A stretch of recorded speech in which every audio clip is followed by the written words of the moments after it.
Alexa, shut off the studio. Perfect. Hey guys, welcome back. It's the Autohound, and it has been a couple of weeks since I've been live, and I'm going to try something a little different today. Number one, so we got to get some better lighting in here. So sorry about that. That's better. All right, so now you can actually, well, maybe not see me. So I just wanted to say welcome back. Part of what we've been doing for the last couple of weeks is being down in Amelia Island, and I have tons and tons of content, probably about 35 hours worth of content that I'm going to be uploading over the course of the next 6 weeks. I can't just dump it all at once because honestly, that just doesn't work for people. I'm going to go live here on Facebook, but I'm also going live, and I can't believe I'm going to do this on TikTok if I can learn how to do that. So we're going to go, if it allows me to go live. I don't know how it does it. Let's see, templates. And you're learning with me, so forgive me for this. And I'm not able to go live. So what we're going to do is we'll go live on Instagram because we got a bunch of followers there as well. And let's see if I can go live. I can go live on Instagram. And checking connection. Wow, look at that. All right, we're now live on Instagram as well. So welcome everybody to the Autohound. I am super excited to have you all here watching my videos, and hopefully you will start to join in and join this great community. So I'm live not only on Instagram. Hi guys. I'm also live over here on YouTube. So my YouTube channel is Autohound. My Instagram channel is Autohound 411. So come check us out, see what's going on. You're telling all of my members to join my video, which is great on Instagram. But honestly and truly, this is where I do a lot of my posts from. I do most of my posting from the YouTube platform as opposed to Instagram. So I'm probably going to start doing both, find out which one I get more connections with, and we can kind of move forward from there. So I want to talk about a few things that we've done this past weekend, which were really exciting. Number one, last weekend, like I said, I was down in Amelia Island. I went to the Amelia. It used to be the Amelia Island Concours d'Elegance. They shortened it to the Amelia. Chris Brewer and his staff were absolutely amazing and phenomenal. I'm super excited to have been able to get in there and check everything out. So I want to kind of go over everything day by day. And I don't want to bore you too much, but it's going to be a few minutes. When I first got there on Friday around 4 o'clock, I landed at 1:30. Took the rental car company forever to get me my car. I know, first world problems. So what wound up happening is I got there right around 4 o'clock to pick up my press passes, and I walked around the entire field. There were 3 holes that they use on the golf course at the Ritz-Carlton in Fernandina Beach.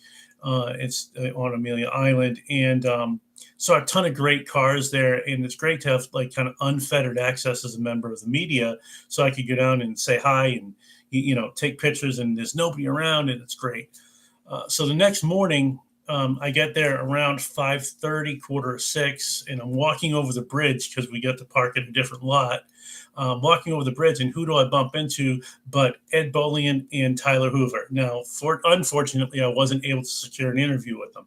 I was able to talk to them, shake their hands, say hello, see how you doing, but they were super busy doing their own thing.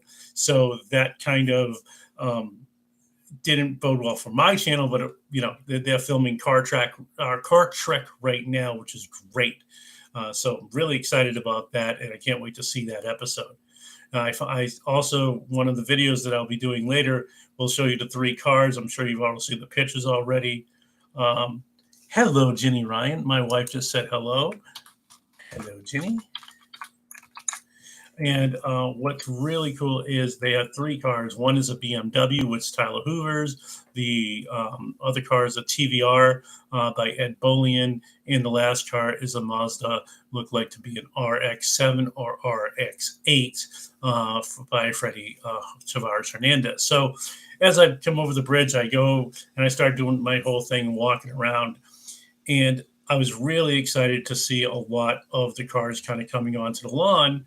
And who do I see 15 minutes later but Ed Bolian driving in, I believe, in a Lamborghini, Tyler Hoover driving in Lamborghini LM002, and Freddie Tavares Hernandez driving in a Jaguar XJ220, which apparently was his dream car. So absolutely amazing and phenomenal. Got to see those three guys kind of doing their thing, and it was really cool to see the production truck that they have with the Texas license plates and the yellow blinkers and a big huge camera on the back.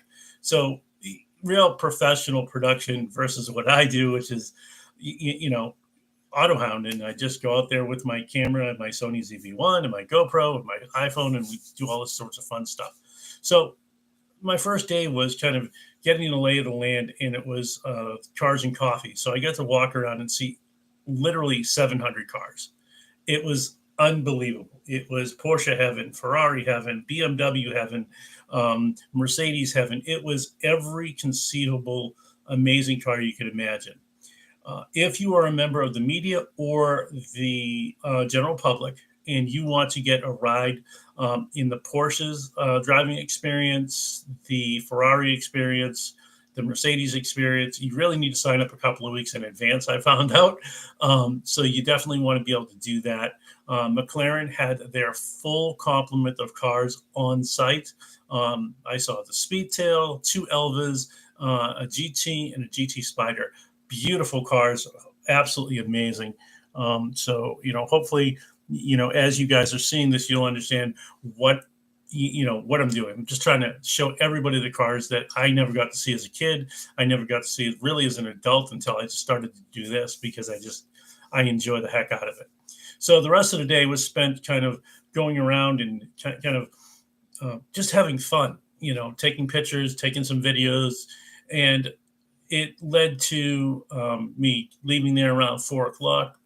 Went back to my hotel, got changed, got showered, and I went out to dinner. And we had dinner at this amazing restaurant, courtesy of Dave Geisinger, of the Geisinger Collection. He's up here in Massachusetts, and he's absolutely fantastic. He and his wife, Amy, are outstanding hosts, and they're even better people. So Dave and Amy had invited me to this event. I went, and we raised they raised, not we, they raised $130,000 for the Jacksonville spina bifida. If you don't know what spina bifida is, it is a birth defect, and it affects people's spinal cords so that they can't walk and they don't grow a spine. It's horrible stuff, and there's nothing you can do. And the founder, I'm going to mess up his name. I believe it's Bill Walters. I'm not 100% sure, but Bill, he's the founder of the Amelia Island Concours. He recently has Haggerty's now as the principal owner of the Amelia, and they've done amazing work and raised millions of dollars throughout the years. But it was nice to be involved in a small, special way. I got to actually see the Pink Pig by Kelly Telfer, amazing artist. That was really awesome.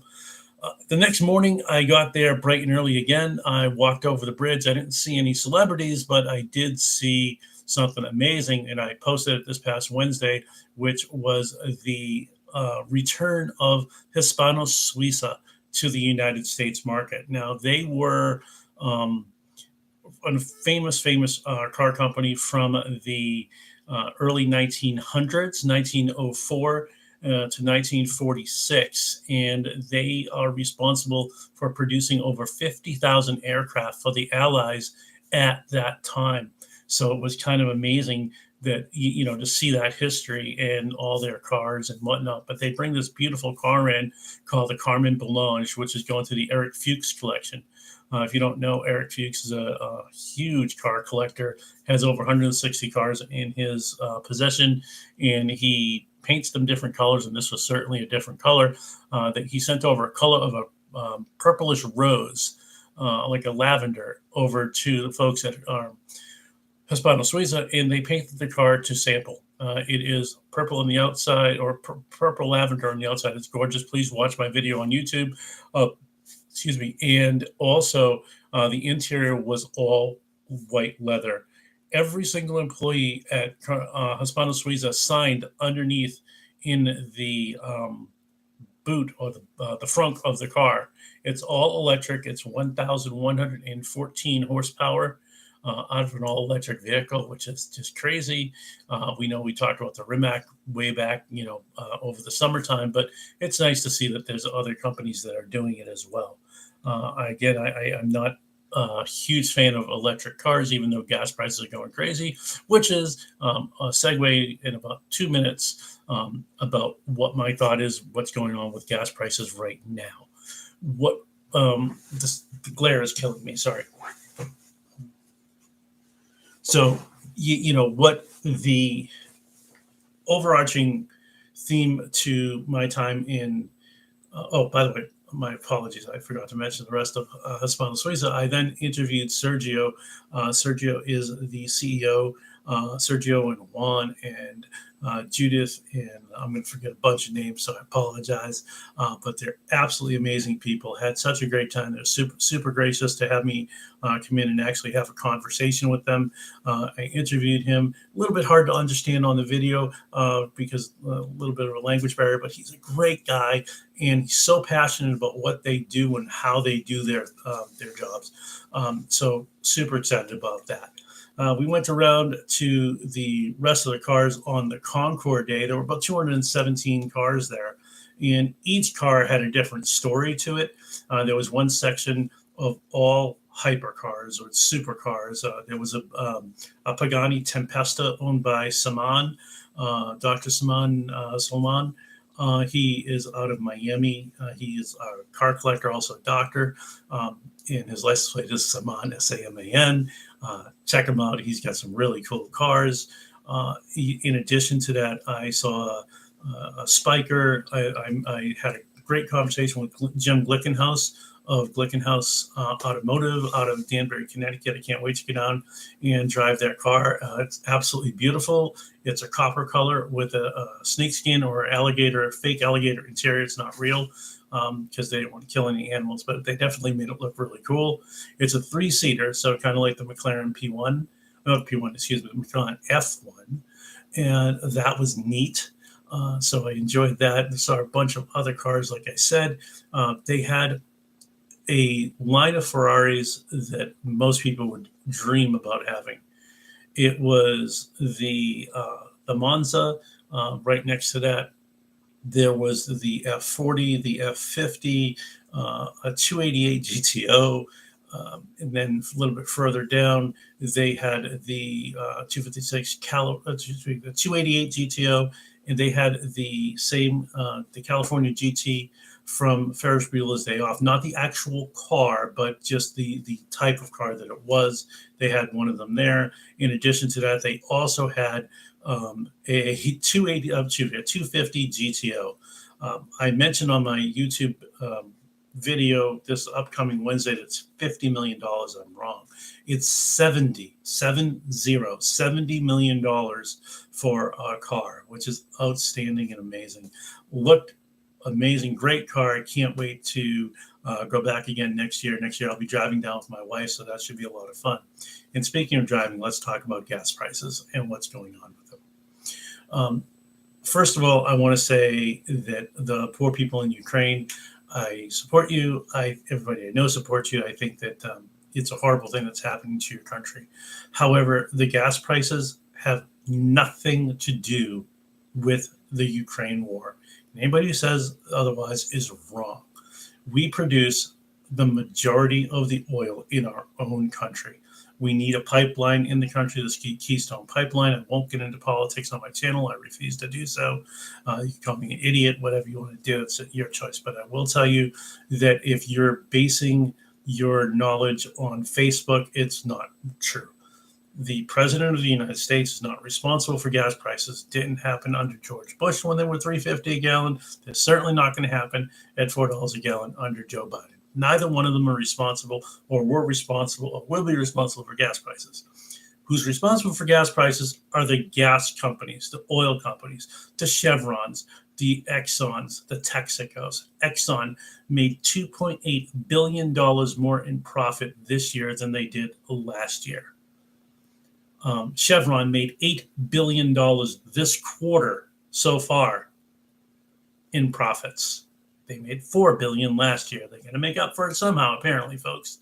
So if you're really upset about gas prices, it's not the people that are in the offices. It's the people who own the companies. It's the CEOs of these companies who get multi-million-dollar paydays.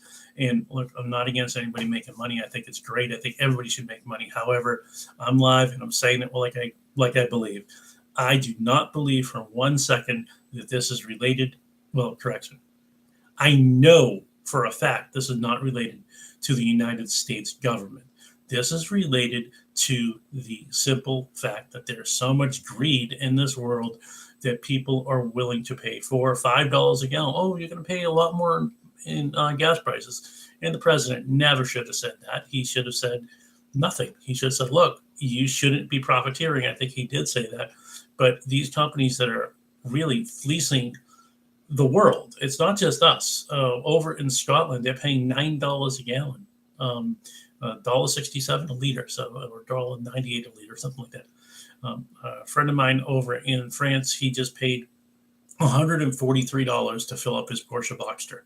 $143. Think of that number for a second, to fill up a car. It's a 17-gallon tank. If you do the math, that's close to $7, $8 a gallon. That's nuts. And, you know, unfortunately, that may be coming here to the United States, but the only way that that's going to stop happening is if we pressure Congress, if we pressure these companies to stop overcharging us, because that's all they're doing. They are padding their pockets, and the stock market is apparently not doing well. Well, let's not get into that. I will promise you that this is my last rant on this for now. If anybody has any issues with it, I'm not going to apologize. I'm just going to say that's what I believe. And I know for a fact. So my last statement is all about charity. And I think charity begins at home, but we really need to start looking at all of these organizations that are out there that are really worthwhile. Spina Bifida of Jacksonville. Highly recommend that you donate some money to them. Please donate to the Brock Yates Memorial Foundation. Also, please donate to the people of the Ukraine, to the valid charities. You don't want to get scammed by a charity. That is kind of my 2 cents. I have 2 great videos coming up this week. One is the car show. It's Ford. I call it Ford versus Ferrari. The Ford GT and the Ferraris, including one of the ones that raced at Le Mans, which is really kind of cool. So looking forward to you guys seeing that on Wednesday. And then the car that I rented down in Jacksonville was interesting to say the least. First of all, getting the car, that was an experience in and of itself. But more importantly, the car, there was a Nissan Altima. While it was really kind of luxurious on the outside and it had all the little creature comforts, it is a horrendous car. It was all over the road. Maybe the tires are overinflated. I don't know. But that's in my video as well this upcoming Friday. I released 2 videos a week on Wednesdays and Fridays at 11 o'clock. So if you didn't know that, you do now. I look forward to you all kind of commenting, liking, subscribing, and remember, it's about the drive. Thanks for watching. Have a great day.